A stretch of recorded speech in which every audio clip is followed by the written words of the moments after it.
E aqui comigo nos estúdios hoje da RIC TV, do Cidade Alerta, com muito prazer, eu recebo o Tenente Boni, uma das pessoas a qual eu tenho um respeito muito grande, por ser de uma corporação que é hoje reconhecida, e não só no Brasil, como em todo o país e em todo o mundo, como uma das instituições de maior credibilidade, que é o Corpo de Bombeiros.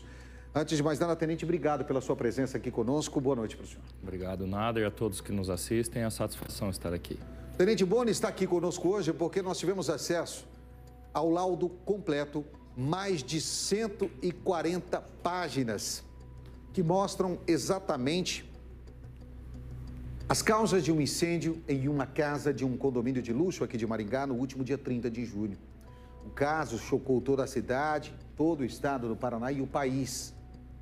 Uma babá e uma criança de 1 ano e 7 meses perderam a vida de forma muito trágica. Tenente, a gente tem algumas imagens que mostram até o trabalho do Corpo de Bombeiros naquele dia.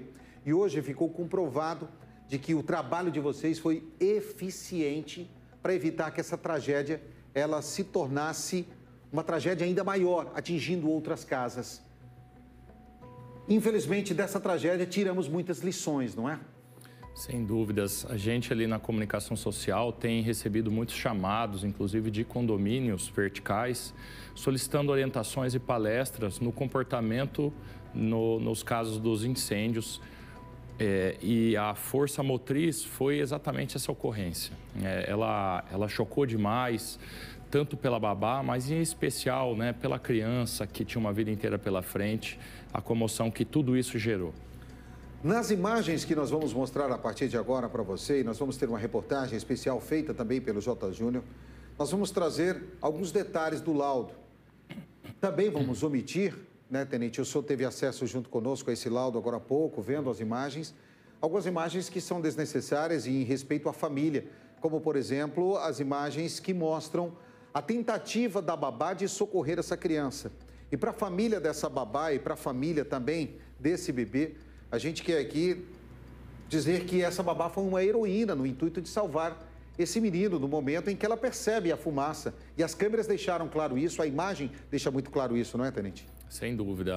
A babá, ela teve o papel de tirar a criança do berço e buscar um meio de protegê-la do fogo. Mas, dentro daquilo que eu comento, né, da busca por conhecimento que essa ocorrência gerou, a gente tem que lembrar que não é só o fogo que mata. É também a temperatura da fumaça aquecida e a própria composição química da fumaça gerada no incêndio que atrapalha, né, a troca gasosa no nosso corpo e acaba gerando também a morte por asfixia. Tenente, vários fatores contribuíram para essa tragédia. Antes de falar com o senhor sobre esses fatores e que servem de alerta para evitar que uma outra tragédia como essa volte a se repetir, eu quero convidar a você a ver a reportagem do J. Júnior, que conta para você agora o que um laudo feito pela Polícia Científica, muito bem feito, em pouco mais de 26 dias, constatou diante dessa tragédia. Vamos ver. O laudo da perícia foi concluído quase 30 dias depois. O documento aponta que um curto-circuito em uma luminária rebaixada foi a causa do incêndio que destruiu a casa em um condomínio fechado e matou Benjamin Meneghetti, de apenas 1 ano e 7 meses, e a babá dele, Maria de Fátima Camargo, no último dia 30 de junho em Maringá. Conforme o documento, com mais de 140 páginas, o curto-circuito provocou fagulhas que caíram em uma lareira a gás. O fogo provocado logo na sequência se espalhou para uma poltrona e não demorou muito para tomar uma grande proporção e chegar aos outros cômodos do imóvel.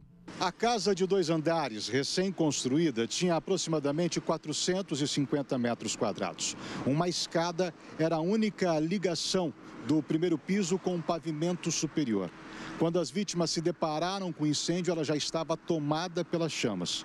No segundo andar, onde ficavam os quartos em que todos dormiam, a fumaça era densa, em grandes proporções, prejudicando a visão e a respiração. Maria de Fátima correu com o pequeno Benjamin ao banheiro da suíte, onde tentou protegê-los, molhando cobertores e enrolando neles. A mãe do menino, com o filho mais velho, foi resgatada da sacada do quarto, que também foi tomada pelo fogo em pouco tempo. Por meio de imagens das câmeras de segurança instaladas na parte externa da propriedade, a perícia identificou que o curto-circuito teve início às 4h40 da manhã. O incêndio começou 3 minutos depois, às 4h43. Às 4h52, os bombeiros chegaram, iniciando o combate às chamas e o resgate das vítimas. 9 minutos, tenente, desde o início desse incêndio, onde a gente já começa a perceber as primeiras fagulhas, a chegada do Corpo de Bombeiros. A gente percebe que, por mais que a equipe do Corpo de Bombeiros tenha tentado evitar, essa foi uma tragédia que a gente pode dizer que tira muitas lições, não é isso? Sem dúvida. Quando a gente assiste o vídeo dentro do processo ali de compreensão desse incêndio, que nos foi oportunizado pela Polícia Científica, é evidente que o incêndio ele se propaga de forma muito rápida. Então, às vezes, até mesmo no quartel ao lado, nós não conseguiríamos cessar as chamas com uma velocidade tão grande. A gente tem imagens que mostram do próprio laudo e separamos algumas imagens. Eu quero explicar para você que muitas das imagens, em respeito às famílias, nós não vamos mostrar e eu tenho certeza que estão nos assistindo agora. E quero dizer que nós nos compadecemos com todos vocês, principalmente com a família dessa babá. Ela foi uma verdadeira heroína, porque ela tenta a todo momento salvar a criança e me parece, tenente, que ela, ao pegar um controle, depois eu quero falar dessa imagem aí, mas quando ela pega um controle branco nas mãos para tentar abrir, aparentemente, a veneziana do quarto, o intuito dela era tentar sair ou pelo menos ter uma ventilação maior. Mas a forma rápida com que a fumaça se propagou na casa chega a ser assustador. Foram segundos entre o início do fogo na parte de baixo e a tomada da fumaça na parte de cima da casa, que ficava exatamente em cima de onde a chama começou. Tudo isso colaborou de fato, principalmente a situação do fogo estar logo abaixo deles. Então, aquilo gerou uma caloria muito grande no pavimento superior. Paralelamente a isso, a fumaça do incêndio, ela acendia, ou seja, subia pelas escadas e foi gerando toda a distribuição de calor e fogo para os pavimentos superiores. Segura a imagem para mim, enche a tela por completo agora com essa imagem. Volta um pouquinho a outra imagem, volta um pouquinho. Agora vamos pausadamente cada uma dessas imagens para explicar para você que está em casa. Eu, ao lado do tenente aqui, vamos explicar a você. Essa área é uma área externa que fica do lado de fora do ambiente gourmet, ou seja, onde fica a cozinha e uma área de jantar, que é exatamente naquela foto, onde é uma imagem mais aberta, onde mostra a mesa e um vidro de fundo. Se vocês conseguirem correr para aquela imagem aí, a gente vai conseguir passar, junto com o tenente agora, o passo a passo das imagens. Essa é a parte de baixo da casa. Pode ir correndo, ali é depois que a chama já começa e toma parte da incêndio. No início daquela cinta de imagem, no início que mostra a mesa, o lustre. Aí, vamos lá, começamos por essa imagem. Esse lustre, uma dessas lâmpadas, foi o primeiro, vou dizer, a primeira combustão, tenente, assim que posso chamar, desse incêndio, dessa tragédia. Pela leitura do laudo, o perito ele chega a essa hipótese de que o fator gerador do incêndio foi em alguma das lâmpadas dessa luminária. Que estava sobre essa mesa de madeira. Isso mesmo. Então, vamos para a imagem seguinte. Pode correr a imagem agora. Então, uma dessas lâmpadas, ela propagou um curto. E aí, segura essa imagem. Você lembra que eu falei aquela área gourmet agora há pouco?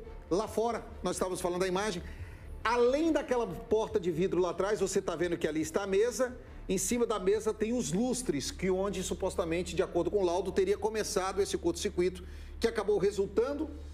Eu posso dizer que talvez o fio queimando foi pingando naquela mesa, tenente, e aí causa uma combustão? Algo do gênero, né? Fato é que alguma coisa gerou algo quente a ponto de atingir a temperatura que queima o produto ou combustível que a gente ali, no caso, supõe-se que seja a madeira. E com base nessa imagem, tenente, a gente pode ver que ali nós temos uma mesa de madeira embaixo do lustre que deu início a esse curto e às chamas, um sofá, material de combustão fácil pela madeira e pelo tecido, temos também ali aquela área gourmet e principalmente o teto em cima que é gesso e essa parte aqui que é toda em madeira. Sim. São materiais combustíveis, então o calor a fumaça, o fogo queimou, a fumaça sobe e aí na sequência ela começa a descer e vai queimando todo o material combustível que ela tem próximo. Então agora você viu aonde as chamas começaram desta casa, quando o tenente naquela vez falou que a casa tinha um farto material de fácil combustão e que resultou nessa rápida evolução do incêndio, da fumaça e do fogo. A sala começa o incêndio, então, naquele lustre, em uma daquelas lâmpadas. Sobre essa mesa de madeira, a mesa entra em combustão, acaba fazendo com que essa área ali pegue fogo rapidamente, passando para essa outra área aqui da frente que você vê, onde temos o sofá, onde temos... Aí a lâmpada, provavelmente, segundo o proprietário da casa, eram os dois tipos de lâmpadas que tinham naquele sistema de lustres e que pode ter ocasionado o início do fogo.